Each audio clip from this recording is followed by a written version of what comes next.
नमस्कार दर्शक बंधु क्षितिश कुमार आपण पुणी थे स्वागत। दर्शक बंधु एवं आसला बड़ खबर कारण आज राज्य में कमिला सुना और रूपा दर। तेज दर्शक बंधु जदि आप सुना कि रूपा किणा चाहते तेज भिडियो को शेष पर्यटन देखूँ जापर आज केत रही मूल्य बास ता पूर्व भिडियो को लाइक सहित आगे कईपर भिडियो देखा चाहते सब्सक्राइब कर बेल आइकन को दबा रखिए। आज भारतीय बजार में 22 कैरेट सुनार मूल्य 10 ग्राम प्रति 56,700 टଙ୍କା होता बेले 24 कैरेट सुनार मूल्य 10 ग्राम प्रति 61,900 टଙ୍କା रही। सेहीपरि देशर अन्य सहर मानक भी सुना दर अपरिवर्तित रही। जातीय राजधानी दिल्ली में यही दर यथाक्रमे 57,550 टଙ୍କା और 62,770 टଙ୍କା रही।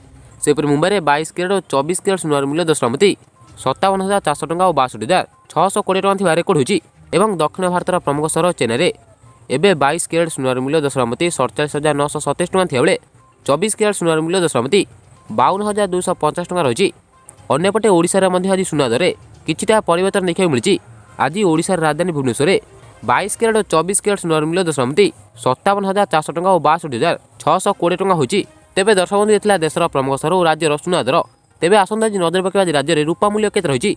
सेहीपरि राज्य में 1 केजी रूपार मूल्य 78,000 टଙ୍କା बिक्री होची।